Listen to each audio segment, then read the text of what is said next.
I'm Laura Blumenthal on the Berkshire Heroes podcast, and joining me today is Tushar Shah from the Hindu Swayamsevek Sangh charity, otherwise known as HSS, in the local Reading branch. Welcome, Tushar. Thank you, Laura. Thank you for inviting me to the podcast. Now, to start, what is HSS? What is it all about? What are its values and what does it get up to? So that's a very difficult question to answer in a short sentence, but HSS, Hindu Swayamsevek Sangh, has over 110 branches from the south of England to Scotland to Northern Ireland. In a nutshell, it has weekly activities at local branches where children from the age of 5 onwards up to the elders up to 80 years old come together to do yoga, games, learn and discuss about our culture and have prayers. And it's about bringing our community together, but for a wider purpose. And I know when I first came across HSS, I was invited to one of your Parliament weeks in November and came to talk about being a councillor. And my impression of the group was that it was kind of like a Scouts and a Guides, but for the whole family.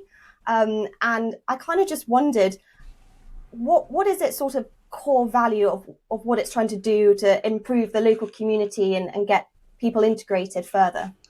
Yeah, Laura, I think that's a very good observation. It does have very strong similarities to the Scouts group and Girls Guides, where we're trying to encourage people to develop the leadership, interpersonal skills, and become good citizens within our local communities.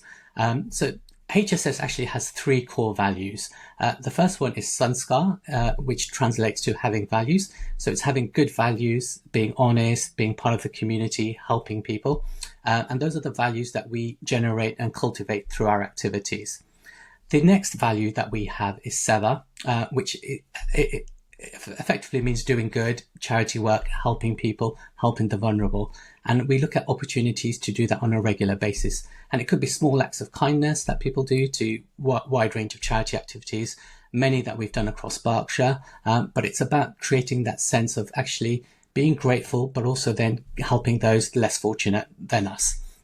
And then the last one is Sangathan, which means community. And it's about bringing our community together, but not just the Hindu community, but also being active citizens within our local community and really taking part in our local community and representing Hindus in a positive way within our community and working with other communities as well.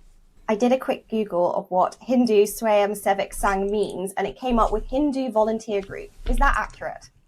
Yes, I think that would be a fair transcription of it. Obviously, Sanskrit is a very complex language and has a much more deeper meaning. But I think for the listeners, I think that's a very good way of trying to understand what HSS is about. And what attracted you to HSS and your current role on the National Committee? Why is it so important to you? So I've been going since I was a young child. My parents used to go when they were in Kenya, and when they moved to the UK in 1976, I used to go to the local one in Birmingham. And for me, it was just a fun experience. It was going on a Sunday morning, playing football, playing games, making friends. And that was something that just carried on as part of my childhood. But when I reflect back, I actually think there's probably 4 stages. HSS gave me a wide range of experiences. So obviously going locally meant that I was an active member of the organisation, but it was the experiences that I had from camps to going abroad to America, Europe, representing Hindu youth in various conferences that gave me experiences. And those experiences actually gave me what I would call lifelong memories, but also challenges, taking me out of my comfort zone. And when I look back, it allowed me to be the person that I am today. And those experiences and challenges, it wasn't just myself, it was a group of us, and that created lifelong friendships. And those lifelong friendships created bonds. And when you look back, actually, what I've got back from HSS means that I'm now committed to giving it to the next generation and realizing that it's a very powerful experience and a positive experience for people to go through. And is there anything that sticks in your mind of a local project that you've done that's been most memorable to you? Yeah, so the Reading branch has been going now for 25 years, actually, this year. It started off very small in the Temple, but we now have over 7 branches across the Reading, Wokingham area, which is real positive.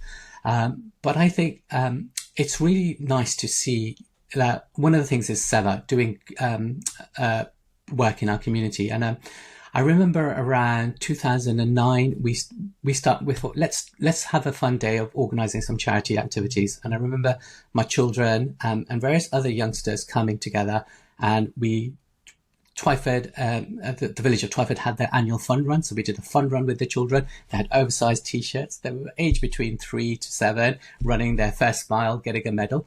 And then in the afternoon, we organised to go to Whitley and plant trees and help refurbish a local park area, which was really fun for the kids. That got really dirty, but they had a really fun experience.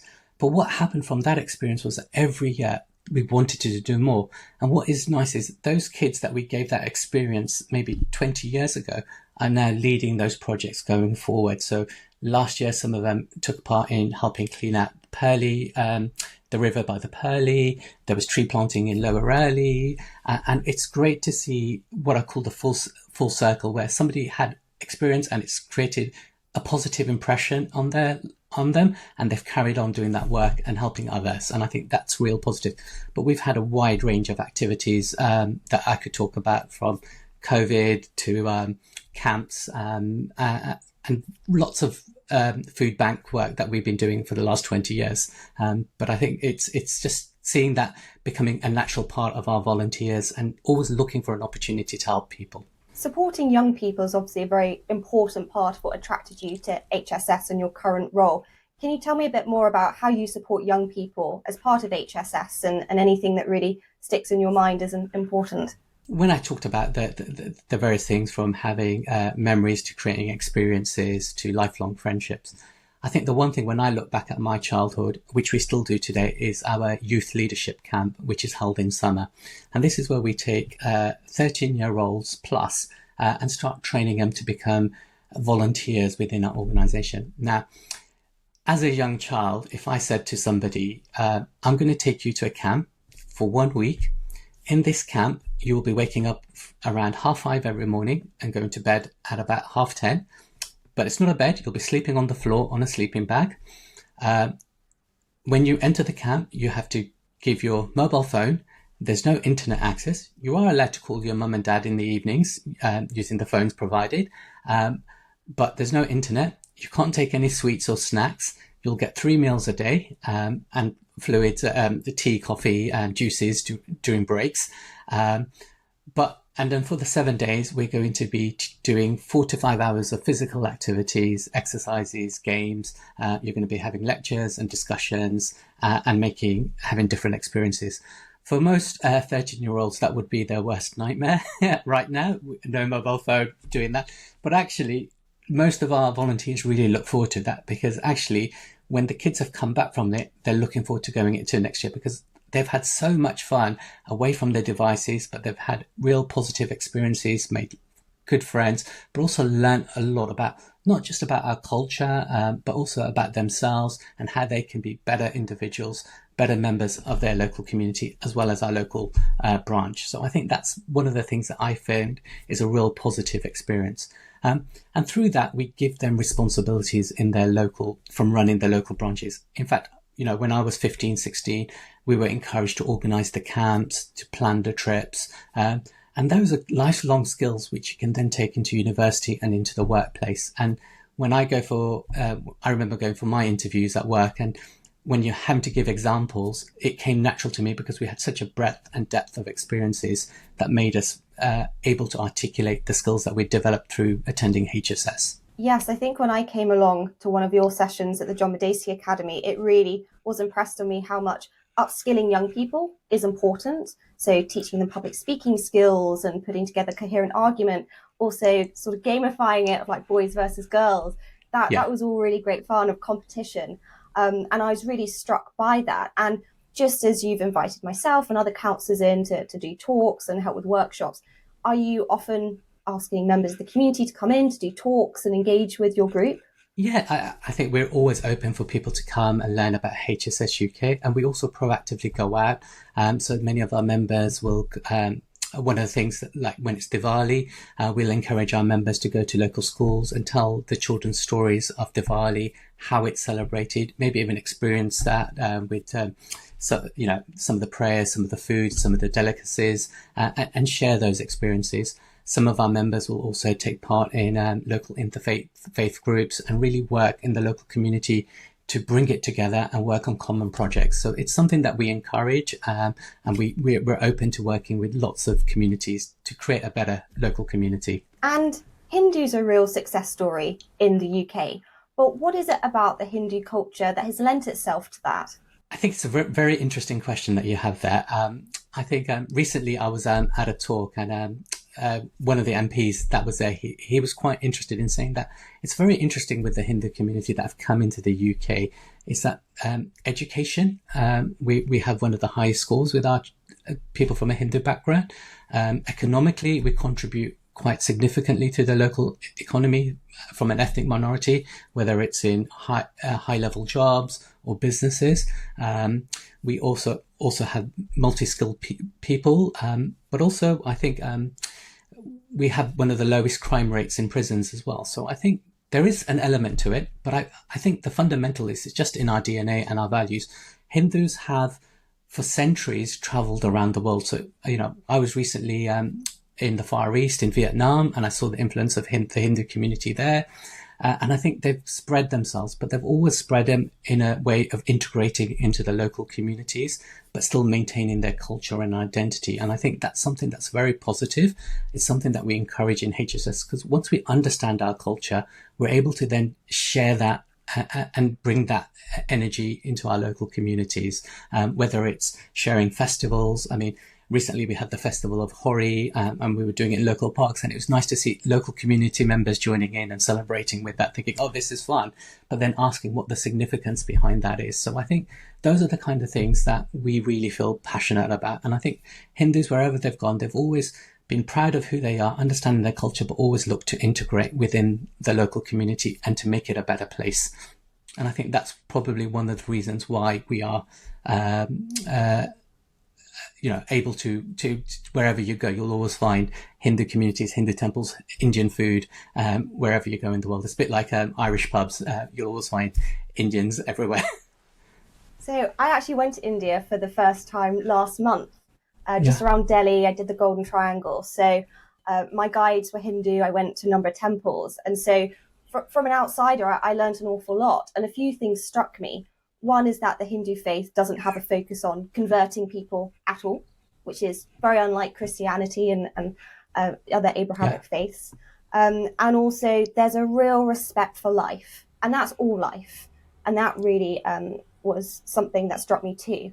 And then also the belief in reincarnation. So it's not a belief that you'll go to heaven if you do certain things. There's karma. So if you put out good into the world, you're going to get it back as well. So just those values and those beliefs seem to really strike me as pretty positive. Yeah, no, I think that's a very good way of looking at it. And it's funny you talk about karma, because just that this weekend we were at Friends, and one of our friends asked our children, what's the one lesson that your mum and dad have taught you that you'd like to pass on to your children? And he said, oh, my mum always says, what goes round comes round. And it was the principle of karma. If you do good, good comes back. And I think it's a very good philosophy to have, regardless of your religious beliefs. And I think one of the unique things about Hinduism is that over the centuries, it's been one of the countries that has had numerous people come over to it from the British Empire to the Mughal emperors, but it still maintained its culture. Some of the practices that were happening 10,000, 20,000 years ago are still being practiced today. And that shows its uniqueness, but also the diversity, because we always believe that there's not one path, everyone has different paths. And we should learn to respect that and embrace that, as long as we follow the right values in our lives. And what is HSS Reading focusing on right now? And if there are Hindus listening, how can they get in touch, or by the wider community indeed? Yeah, sure. So like we said, we've got 7 branches across the Reading and Wokingham area. Our focus is just doing what we do regularly and being consistent in that, and then developing the next generation of leaders and volunteers. People can get in touch with us through social media. So We've got a Reading Facebook page, so feel free to look at that, see what we're doing, and contact us. And just reach out to us, and we'll get in touch and invite you to one of our local activities. So that's our activities. We have lots of programs planned from charitable events. I think there'll be a cricket tournament organised in June, July, where we raise money for local charities. But it's also a very competitive and fun event for the families to come together and also experience lovely Indian food as well that people are selling for charity. And how often does your branch meet? Is it every week? Yeah, so we meet every Friday. So we meet every Friday between 7 and 8 o'clock in Whitley. We've got a branch in Wokingham and also a branch in Bracknell and one at the Hindu temple. So we have a wide range of events happening. But also, we'll also have informal get-togethers. If there's something happening, something that's a festival, there may be an event that's organised at the weekend at somebody's house or at the temple that we'll coordinate and participate in. And my final question is, Sure. If you were Prime Minister, which law would you introduce or change, and why? Oh, that's a very good question. I actually think there's a real benefit of us being in the UK in that we have a very good law and order system. And I don't think there's much that would change because I've studied law and I realise the complexities of the law. But if there's one thing I would change, it probably wouldn't be a law. I think it would be just an encouragement for people to be the best version of themselves, to do good every day, and make that something as part of our DNA as a community and as a society, learning to respect each other, have those values that we talk about in HSS of sanskar, having good values, seva and sangathan, bringing the community and respecting the community. So I think it's not about the law. I think it's about we need to create good citizens that really embody and amplify all the positive things there are in Britain today. That is a very positive note to end on. Thank you so much, Tushar Shah, for joining me on the Berkshire Heroes podcast. It's been brilliant to speak with you. Thank you for having me.